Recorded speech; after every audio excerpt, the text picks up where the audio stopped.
Калі б у вас была магчымасць на даверлівай размове пагаварыць з беларусамі, то большасць з іх сказала б. Дыктатура – гэта дрэнна. Большасць з іх пацвердзілі б. Што сістэма, створаная Лукашэнкам, гэта тупік. Але адразу пасля гэтага яны абавязкова задалі б пытанне. А якая ёсць альтэрнатыва? Якой будзе Беларусь без Лукашэнкі і Пуціна? У якой краіне мы прапануем ім жыць? Як будзе ўладкавана ўлада, якой стане судовая сістэма, адукацыя, ахова здароўя? Калі на гэтыя пытанні няма адказу, значыць, мы ўжо прайгралі. калі адказаў 20, значыць, мы ўжо страцілі Беларусь. з гэтага вынікае важная выснова. Існуе выразны грамадскі запыт на альтэрнатыву і перамены. І гэта асабліва яскрава паказаў 2020 год, калі мільёны людзей выйшлі на вуліцы. Менавіта яны з'яўляюцца заказчыкамі таго, што мы называем пазітыўнай альтэрнатывай.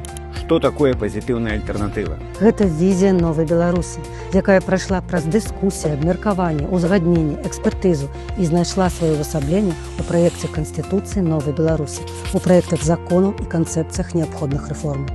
Сярэднестатыстычны беларус марыць пра ўласны дом. Пазітыўная альтэрнатыва – гэта чарцяжы надзейнага, бяспечнага беларускага дома у еўрапейскім квартале.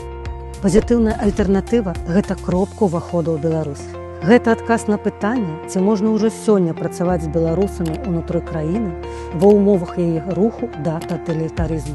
Гэты адказ гучыць адназначна. Так, можна.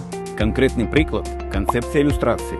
Пакуль такого дакумента не існавала, прапаганда Лукашэнкі палохала чыноўнікаў тым, што пасля змены ўлады іх чакаюць пераслед і помста. Калі ж канцэпцыя з'явілася, у чыноўнікаў узнікла матывацыя пачытаць дакумент, бо гэта непасрэдна датычыцца іх саміх, іх сем'яў, іх будучыні. Большасць прачытаўшых скажуць: мы не страшымся змены ўлады. І гэта той вынік, які аналітыкі называюць раскол правячых элітаў. Падрыхтаваныя намі праекты законаў і рэформаў даюць людзям магчымасць убачыць будучыню не праз страх, а праз разуменне і прадказальнасць. Пазітыўная альтэрнатыва – гэта пункт уваходу ў Еўропу. У Варшаўскай дэкларацыі мы заявілі, што нашай мэтай з'яўляецца ўступленне Беларусі ў Раду Еўропы і Еўрапейскі Саюз.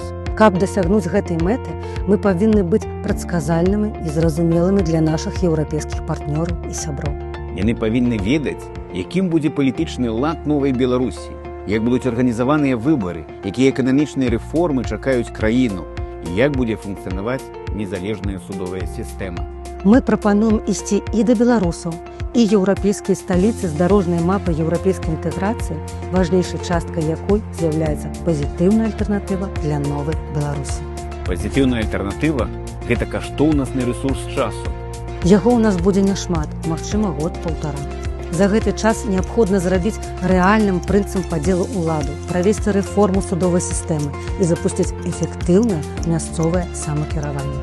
Пазітыўная альтэрнатыва – гэта павестка магчымых перамоваў з той часткай правячай эліты, для якой Беларусь – гэта каштоўнасць, а не інструмент утрымання ўлады. Дзе нас знайсці? Заходзьце на нашы інфармацыйныя рэсурсы. Сайт «Прастора», сайт Святланы Ціхановскай, а таксама «3 сланы».